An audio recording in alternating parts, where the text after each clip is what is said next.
ప్రభువైన యేసుక్రీస్తు నామములో మీ అందరికీ నా వందనములు, శుభములు. కొద్ది నిమిషములు దేవుని యొక్క వాక్యమును ధ్యానం చేసుకుందాము రండి. యోహాను సువార్త 14వ అధ్యాయము 2వ వచనం 3వ వచనం. నా తండ్రి ఇంట అనేక నివాసములు కలవు, లేని ఎడల మీతో చెప్పుదును, మీకు స్థలము సిద్ధపరచ వెళుచున్నాను. నేను వెళ్ళి మీకు స్థలము సిద్ధపరిచిన ఎడల నేనుండు స్థలములో మీరును ఉండులాగున మరలా వచ్చి నా యొద్ద ఉండుటకు మిమ్మును తీసుకొని పోవుదును. ఒక శ్రేష్టమైన వాగ్దానము, ఒక శ్రేష్టమైన ఆయన వరము. ఎవరితో చెప్పాడు ఈ మాటలు?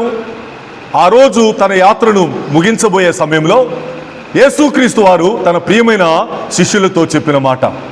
ఆయన ఏమంటున్నారు? మీరెందుకు కలవరపడుచున్నారు? మీరెందుకు దిగులు పడుచున్నారు? మీరెందుకు భయపడుతున్నారు? నేను ఇప్పుడు వెళ్ళబోతున్నాను. ఆ వెళ్ళబోయే చోటు గురించి ఆయన మాట్లాడుతున్నాడు. నా తండ్రి ఇంట అనేక నివాసములు కలవు. అంటే అప్పటికే దేవుని యొద్ద, తండ్రి యొద్ద నివాసములు ఉన్నాయి. తన బిడ్డలకు, తన యందు విశ్వాసం ఉంచిన వారికి నివాసములు ఉన్నాయి. ఒకవేళ లేకపోతే నేను మీతో చెప్తా. నేను అబద్ధం ఆడేవాడిని కాదు, నేను నరుడుని కాదు, నేను దేవుడను, దేవుని కుమారుడను, రక్షకుడను. నేను లేకపోతే లేవు అని చెప్తా, ఉన్నాయి కాబట్టే ఉన్నాయి అని చెప్తున్నాను. ఇప్పుడు మీకు స్థలము సిద్ధపరచ వెళుచున్నాను.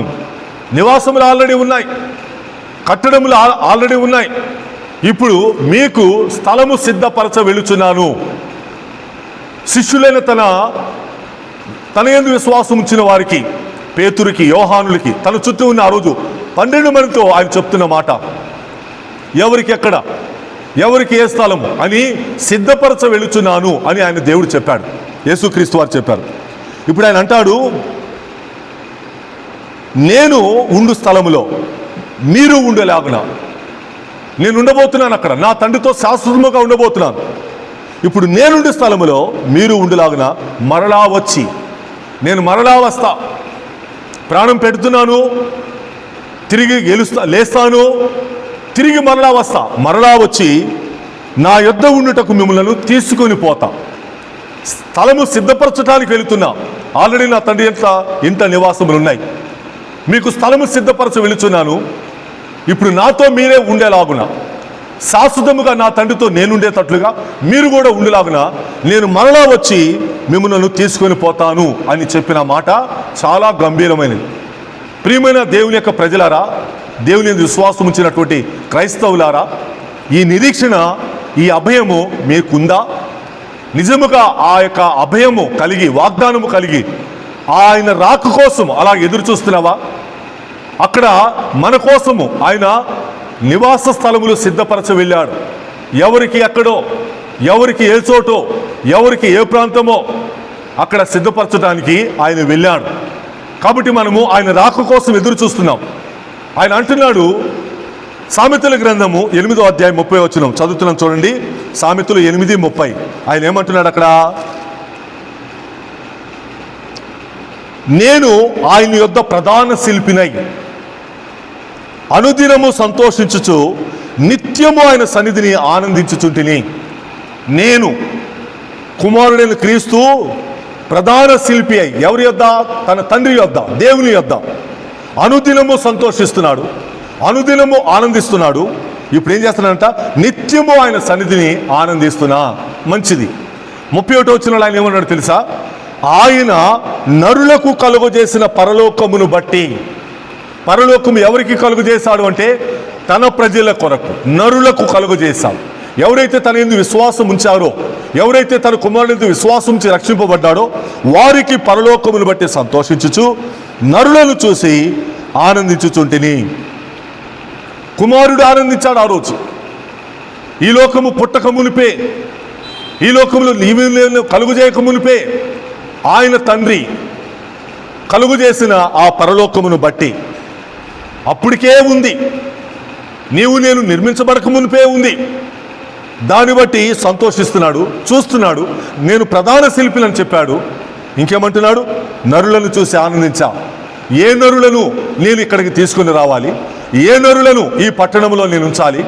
ఏ నరులను వీరికి స్థలము సిద్ధపరచాలని ఆయన చూస్తూ ఆనందించాడట. చాలా ఆశ్చర్యం కదా. యేసుక్రీస్తు వారు ప్రధాన శిల్పి. నివాసములు నా తండ్రి ఇంట అనేకములు కలవన్నాడు.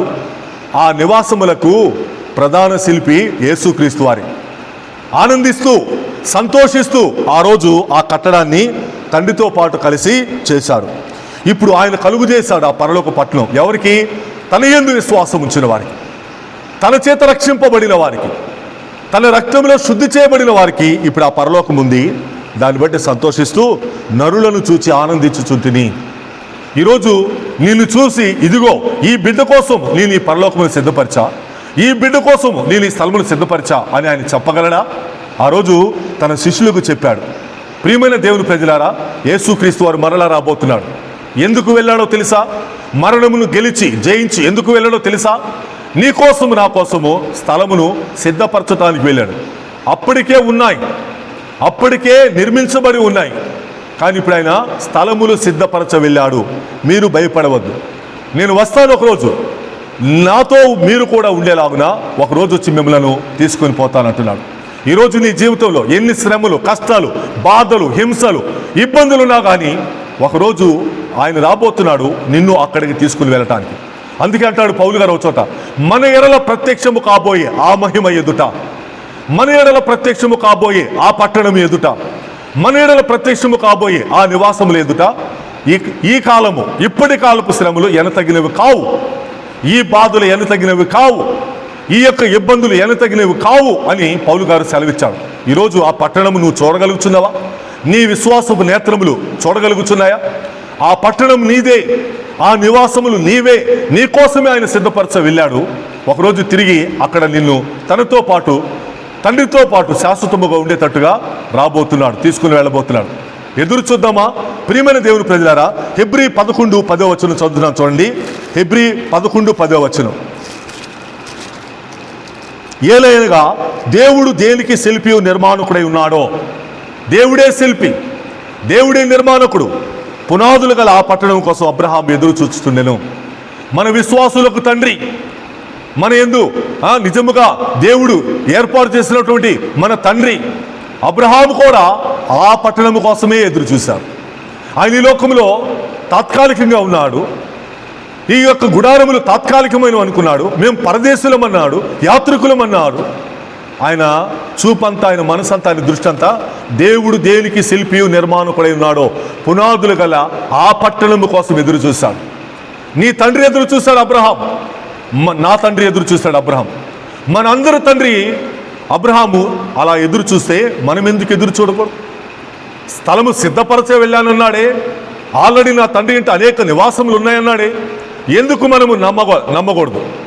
ఎందుకు మనం అలా విశ్వసింపకూడదు? ఈరోజు చాలామంది ఇంకా ఆ విషయంలో నమ్మలేని వారిగా, విశ్వాసము లేని వారిగా బ్రతుకుచున్నారు. అబ్రహాం ఎదురు చూశాడు. అదే హెబ్రీలకు రాసిన పత్రిక 13:14 చూద్దాం రండి. 13:14. హెబ్రీ 13:14. నిలువరమైన పట్టణం మనకి ఇక్కడ లేదు, శాశ్వతమైన పట్టణం మనకి ఇక్కడ లేదు, ఎల్లకాలం ఉండే పట్టణం మనకి ఇక్కడ లేదు, కానీ ఉండబోచున్న దానికోసం ఎదురు చూచుచున్నాము. ఉండబోతున్నాము, శాశ్వతముగా ఉండబోతున్నాం. ఈ లోకము నీకు నాకు అశాశ్వతమైనది. ఈ లోకము నీకు నాకు క్షయమైనది. అది నిత్యం ఉండదు, ఎల్లకాలం ఉండదు. నీవు నేను కొద్ది కాలం మాత్రమే ఈ లోకంలో ఉంటాం. కానీ ఉండబోచున్నది ఆ పట్టణం, ఉండబోచున్నది ఆ నివాసం, అది శాశ్వతమైనది, అది అక్షయమైనది. దానికోసం మనము ఎదురు చూస్తున్నాం. ఆ ఎదురు చూపు నీకుందా? ఆ రోజు యోహాను సువార్త 14 యేసుక్రీస్తు వారు తన ప్రజలకు, తన శిష్యులకు చెప్పాడు కదా, నీవు కూడా నమ్మగలుగుతున్నావా? ఆయన ఎందుకు విశ్వాసం ఉంచగలిగితే నీవు కూడా ఆ ఉండబోచున్న దానికోసం ఎదురు చూస్తావు. అపోస్తలుడైన పౌలు ఫిలిప్పీ పత్రిక కూడా రాస్తూ ఈ మాట అన్నాడు. చూద్దాం రండి. అపోస్తలుడైన పౌలు ఫిలిప్పీలకు రాసిన పత్రిక 3:20. మన పౌర స్థితి పరలోకమందున్నది. ఎవరికి రాశాడు ఈ ఉత్తరం? తన భక్తులకు రాశాడు. ఎవరికి రాశాడు ఈ ఉత్తరం? తన యందు విశ్వాసం ఉంచిన వారికి రాశాడు. ఎవరికి రాశాడు ఈ ఉత్తరం?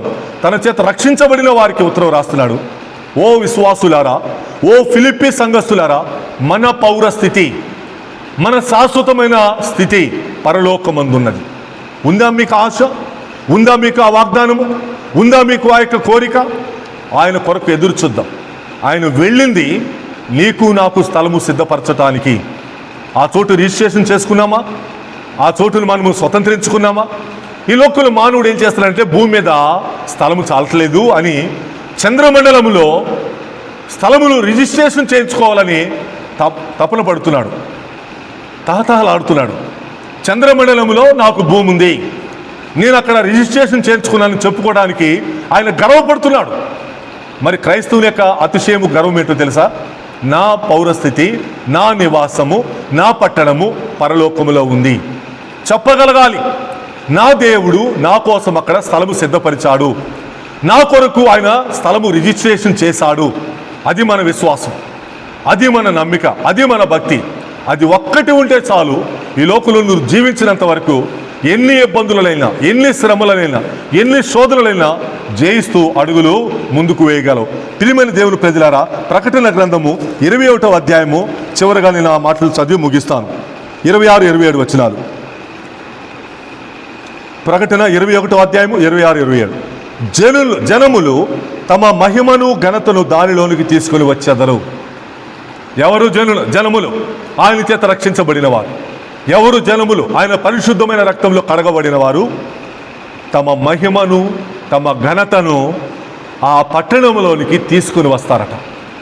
యేసుక్రీస్తు వారు ఏమన్నాడు తెలుసా? తండ్రి, నీవు నేను ఏకమై ఉన్నలాగున వీరు కూడా ఏకమై ఉండాలని కోరుకుంటున్నాను.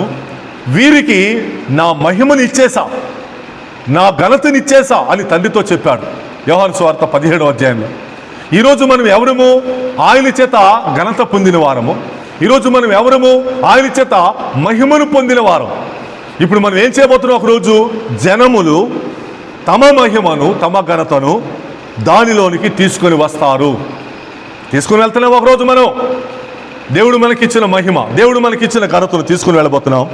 గొర్రె పిల్ల యొక్క జీవ గ్రంథమందు వ్రాయబడిన వారే, జీవ గ్రంథములో, గొర్రె పిల్ల యొక్క జీవ గ్రంథంలో వ్రాయబడిన వారే దానిలో ప్రవేశిస్తారు, దానిలో నివాసం ఉంటారు, దానిలో వారి యొక్క స్థలములను సంపాదించుకుంటారు తప్ప మరొకరికి అక్కడ చోటు లేదు. నీ పేరు రాయబడి ఉందా? ఆ గొర్రె పిల్ల యొక్క జీవ గ్రంథంలో రాయబడి ఉందా? ఒకవేళ లేకపోతే, ఉంటే మంచిది. ఒకవేళ లేకపోతే ఈరోజే ఆయన యొద్దకు వచ్చి, ప్రభువా, నీ గొర్రె పిల్ల జీవ గ్రంథంలో నా పేరు రాయి. ఆ పేరు రాయబడిన వాడే లోపలికి వస్తాడట. ఆ పేరు రాయబడిన వాడే తమ ఘనతను, మహిమను తీసుకుని వస్తాడట. ఆ పరలోకము నాకు కావాలి, ఆ పట్టణము నాకు కావాలి, నా కోసము నీవు సిద్ధపరిచిన నివాసము నాకు కావాలి అని మనం అడిగితే తప్పకుండా దేవుడు మనకు ఆ భాగ్యము కలుగజేస్తాడు. ఆయన ప్రధాన శిల్పి నీ కోసము, నా కోసం, తన యందు విశ్వాసం ఉంచిన వారి కోసం నివాసములు సిద్ధపరచడానికి వెళ్ళాడు. ఒకరోజు తిరిగి రాబోతున్నాడు. ఒకరోజు తిరిగి రాబోతున్నాడు. ఆ తిరిగి రాబోయే క్షణములో సిద్ధముగా ఉన్నావా? ఆయనతో పాటు ఆ పరలోకమునకు, ఆయనతో పాటు ఆ పట్టణములకు, ఆయనతో పాటు ఆ నివాసములకు వెళ్ళటానికి గొర్రెపిల్ల జీవ గ్రంథంలో రాయబడిన వారే అందులో వెళతారు. మరొకడు వెళ్ళడు అని వాక్యం అక్కడ గట్టిగా సెలవిస్తుంది. కాబట్టి మన పేరులను గొర్రెపిల్ల జీవ గ్రంథంలో రాయించుకుందాం. ఆ పరలోక పట్టణంలోనికి ప్రవేశిద్దాం. మనకు ఏర్పాటు చేయబడిన నివాసములను స్వతంత్రించుకుందాం. అట్టి భాగ్యమును దేవుడు మీకు నాకు అనుగ్రహించునుగాక. ఆమేన్.